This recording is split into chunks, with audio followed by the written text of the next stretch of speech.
In this video, I'm going to talk about multi-method research, particularly combining qualitative or case study and quantitative or often statistical research methods. I'm going to talk about good and bad reasons to do multi-method research. I'm going to talk about how to reconcile the default assumptions of different research methods. I'm going to look at different combinations of case studies and statistics, and case studies and formal models and statistics. And then I'm going to look at some other methods and combinations as well. So the advantage of multi-method research is that each research method has its own comparative strengths and weaknesses.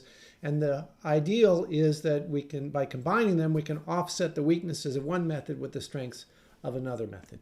So case studies are good at getting at causal mechanisms in particular contexts, but they don't always generalize their results. Statistics are good at getting at population level patterns, but they don't explain individual cases, and they have difficulty assessing sometimes causal direction or endogeneity. And formal models are tight and logical or even mathematical, but they're not an empirical research method. They're simply models, and then they have to be combined with either statistics or case studies or some other empirical method to become empirical research. So the disadvantages of doing case study work or doing multi-method work is that it takes a lot of time to learn different methods, and that takes away time from other things. You could be learning substantive or functional issues. You could be gaining regional expertise or language expertise. And it's also a risk that if you make mistakes in one method and then combine it with others, you might be multiplying your errors, extending them to a bigger population or to other kinds of claims. So a survey I've done with some of my graduate students showed in 2000 that about 15% of the research in top political science journals was multi-method. I don't know if that's changed. A colleague at Georgetown, Diana Kapachevsky, is doing another survey now to focus specifically on multi-method research. And so it'll be interesting to see what the results of that are. But there's certainly a sense, at least in the United States, among political science PhD students, that there's a lot of incentives or even pressure to do multi-method research. They feel that it's necessary to do that to get a job or whatever. I think multi-method research is great if you can do it well and if it's appropriate to your topic, but not every project and not every researcher should be a multi-method project or researcher. So good reasons to do multi-method: if there's evidence that's available on your puzzle that's accessible and usable for different research methods. If you know the different methods, or your PhD committee can help you learn them and can back you up and show you how to do them well. And if you're able to design a multi-method research project that's realistic in its ambitions and you can complete in a period of time that fits your lifetime schedule. After you've done your PhD, you can bring on co-authors that bring different methods to the table, and that can be very fruitful. But of course, the PhD has to be a sole-authored research project. Bad reasons to do multi-method work: because everybody else seems to be doing it. That's often a bad reason to do most everything, including buying stocks or getting married or something else. Because your committee insists on it, I think it's fine to encourage and enable multi-method work. It's a bit too much to insist on it or push it on the PhD students. Or maybe another bad reason is if you think it's the only way to get a job. It's not. You can get a job if you're good in one method and you do a good job at your research. There's a danger also that if you try too many methods, it can backfire, because you might not be as expert in each method as the people who do that method all the time. And those are the people who might be often reviewing your work at a journal or considering you for an academic or a job or an applied political science job. And if you're trying to take on too much but not doing any of it well, then you're going to come in for a lot of criticism from all corners. So I think the goal for PhD students should be to be expert and a practitioner in at least one research method. It's great if you can be an expert and practitioner in more than one, but aim for at least one that you're expert in, and you should be able to have at least some reading facility, enough knowledge of other methods that you could read the literature that's in those other methods, even if you're not producing literature in those methods. So one challenge to multi-method work that Bear Braumiller and I take on in a paper that I've probably assigned if you're taking a course with me is that a lot of people from different methodological traditions think that their epistemological assumptions, their philosophical assumptions, are incompatible with those of people working in other research methods and other research traditions. And so our attitude is that's not correct. And I think often people working in a certain methodological tradition make some default assumptions for reasons of convenience, that it makes it easier to carry out their work, but they're not necessarily justifiable assumptions about the nature of the things that they're studying. So I think a lot of these seemingly conflictual assumptions can be reconciled if we look at the deeper issues that are involved here. Let me give you some examples. So if we think about what statistical researchers call the error term, or in other words, how much a particular case is different from the predicted value from some statistical analysis, or what case study researchers often call outlier cases, cases that don't fit our theoretical expectations. Well, the different methodological approaches make different assumptions about these. Statistical researchers often assume that if a case doesn't fit the rest of the statistical analysis, that maybe there's some measurement error, or maybe there's a lot of variables with small effects that you left out of your model, and all those small effects, every so often, they point in the same direction and create a big error for one particular case. Or they may just assume that there's some random things in the world that just happen, and every so often cases don't have the expected outcomes. For formal modelers, the model is just math, and there's kind of no such thing as an error term. It's just math. It's a model. It's not fully a theory because it's just mathematically expressing some theoretical ideas, right? So there should be no error term. For case study researchers, we tend to assume that when there's an outlier case that maybe there's one or a few variables or an interaction effect, that if we could just identify it, then we would understand why that case didn't fit our predicted outcome. Now the reality is it could be any one of those things or any combination of those things. It could be measurement error, it could be a lot of small variables with small effects, it could be a few variables with big effects, it could be something random and stochastic and ultimately inexplicable about the world. And we don't really know for sure which one of those applies. And that makes a good argument for studying the outliers with case studies to see if we can figure out which one of these things is going on. And we may be able to figure that out. Maybe we identify a big left out variable or a couple small ones, or maybe we still can't figure out why that case doesn't have the expected outcome. But that's kind of the only way that we can get at the outliers. We can't really do them with statistical analysis because statistical analysis doesn't explain individual cases, right? A second set of assumptions is about the number of variables to include in your theory and the range of values that they can take on. Formal modelers often make simplifying assumptions about these issues because writing up formal models is very difficult and life is easier if you just make some limiting assumptions. Statistical researchers typically don't make any assumptions about the range of values on variables, but often there's a strong reason that they want to keep their model to just a few variables. The more independent variables you introduce in statistical analysis, the more you create potential problems of multicollinearity and unspecified interaction effects, and all sorts of things could be going on. Some researchers in statistical traditions even talk about a rule of three, the idea that once you get beyond three independent variables, then you're introducing a lot of potential errors in interpreting what's going on. In case study research, we don't have the same incentives to limit our number of independent variables. In statistics, one reason we want to limit the number of independent variables is so we have more degrees of freedom, right? Well, we don't have that problem in statistical and case study analysis because the conclusions we make are based on the power of the evidence, not the number of pieces of evidence or the number of cases. So we might take on more independent variables, but that does create more work for us, more process tracing and so on. So sometimes we try to choose cases that control for certain variables because those variables aren't present or they're at a value of 0, so we don't have to do the process tracing on those. So sometimes we simplify that way by just choosing cases where only a few variables could be ones that might explain the outcome. That simplifies our life for process tracing. But the bottom line here is, we should model theories and include as many variables as we think that theory involves or that the outcome needs for an explanation. We shouldn't let the limitations of our methods limit the ways that we think about theories about outcomes. Another area where there's some different perspectives concerns external validity. Case study researchers are typically skeptical of huge sweeping generalizations across big populations. We have a few claims in social science that seem to do pretty well at that. The argument that democracies don't fight other democracies, or the argument that winner-take-all electoral systems get two centrist parties and proportional systems get more parties. Those hold up pretty well, but even those aren't necessarily universal claims.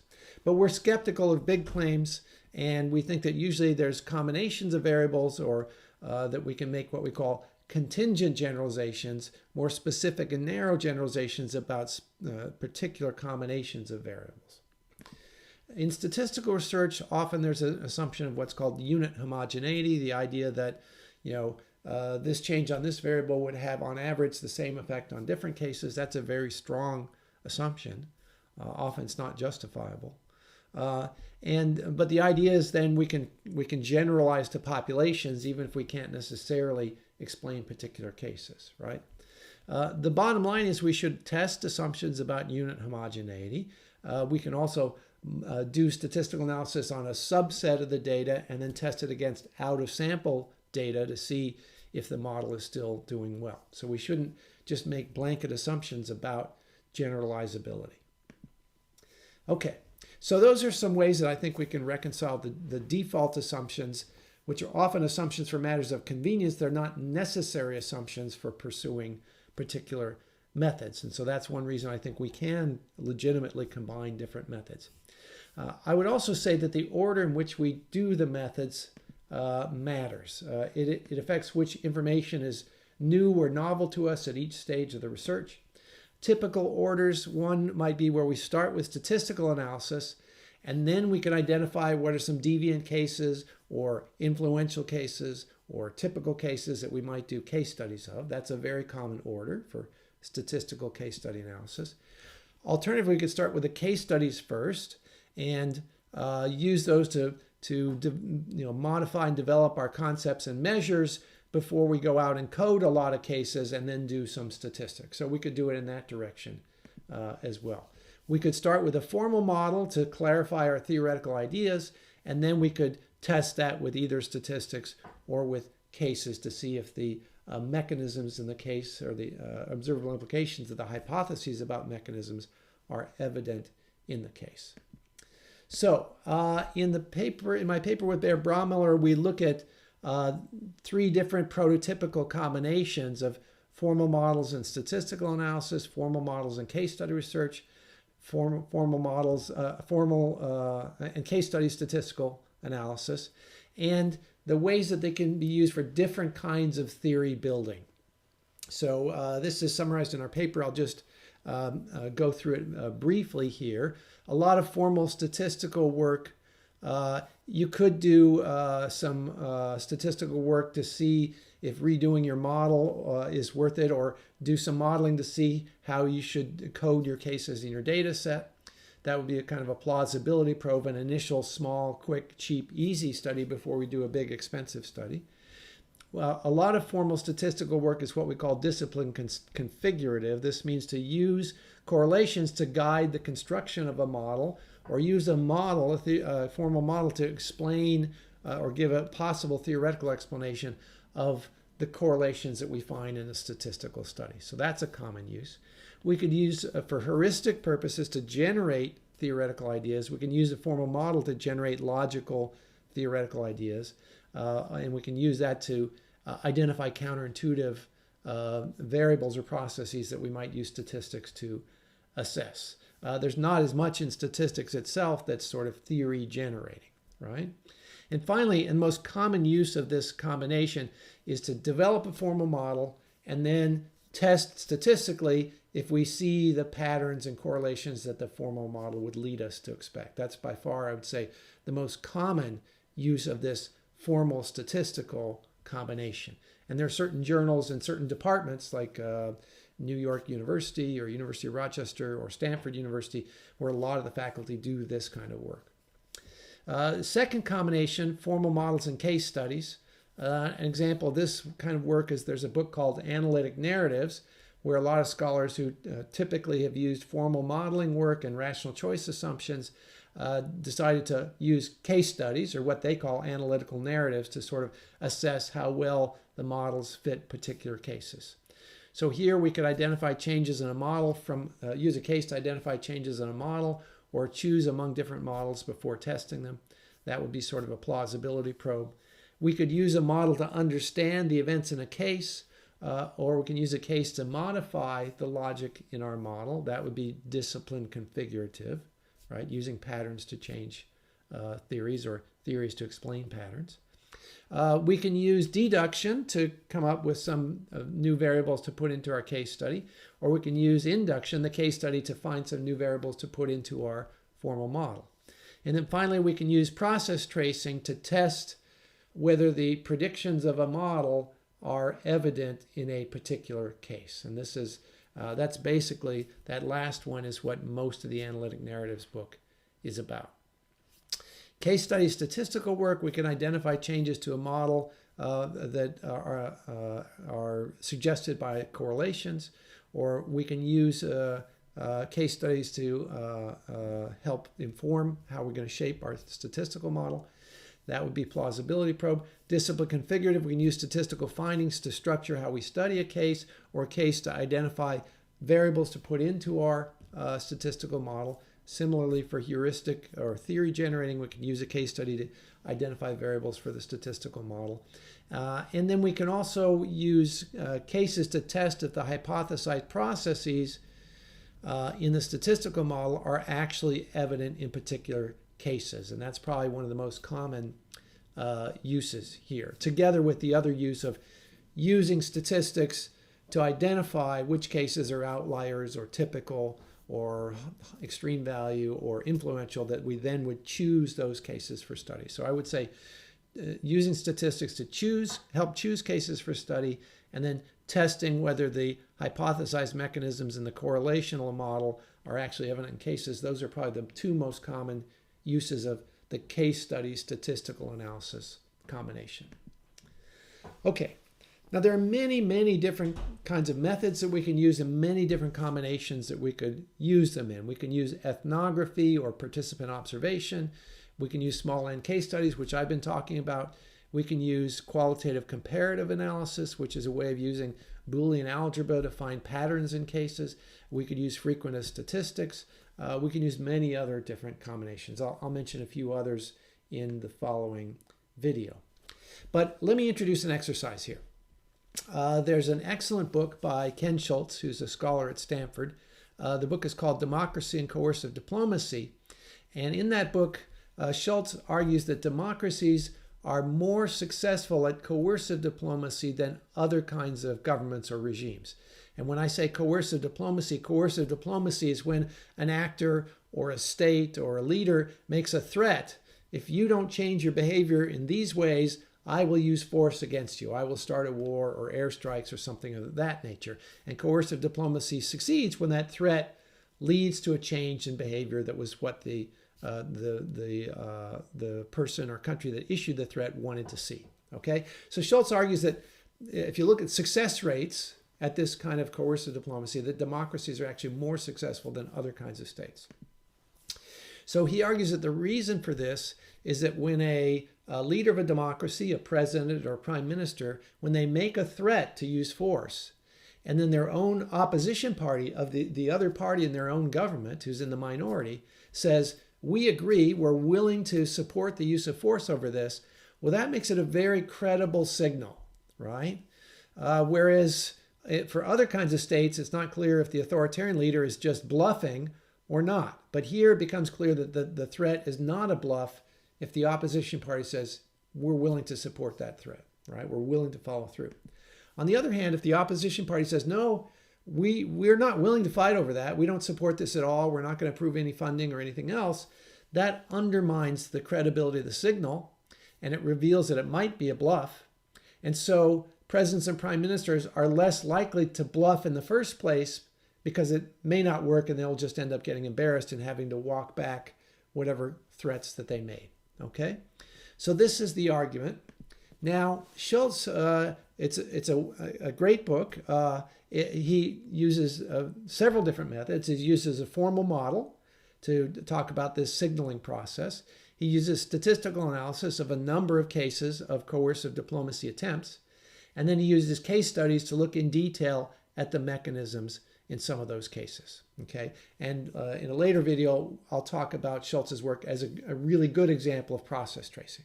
Okay, but as an exercise here, I want you to look at some of the cases from his statistical analysis and the ways that these are coded in the way that he coded them. This is the next slide shows a page from his book. And keep in mind that the cases that are coded as support success are cases that fit his theory. That's where the leader threatens to use force, the opposition party supports the threat, and the threat succeeds in getting the other state to change their behavior. So those cases fit his theory. The oppose failure cases also fit his theory, because that's when a threat is revealed as possibly a bluff and it's less likely to work. Okay, but look at the cases that he's coded and ask yourself, is there a pattern to the successes and failures, right? In other words, the successes and failures for his theory, the cases that do fit his theory and don't. I've given you the cases that do fit his theory. You should be able to pretty easily figure out the kinds of cases that don't fit his theory, right? And then look for any patterns in the cases that fit his theory and the cases that don't, and ask yourself if there are patterns, if Schultz should be curious about those patterns and why. Okay, and so any patterns you find, if you're doing the course with me, write those down in the Google Doc. Okay. Okay, here's the data about some of the cases from Schultz's statistical analysis. And so look again for cases that fit his theory and cases that don't fit his theory and see if there's a pattern to those cases, right? The second part of the exercise, in the final chapter of his book, he makes some statements about this issue, about the cases that do or don't fit his theory. Here in this slide, I'll show it for a minute and you can pause the video to read it. And in the following slide, he says something about these cases that don't fit his theory. Ask yourself, is there something strange about his attitude toward the cases that don't fit his theory?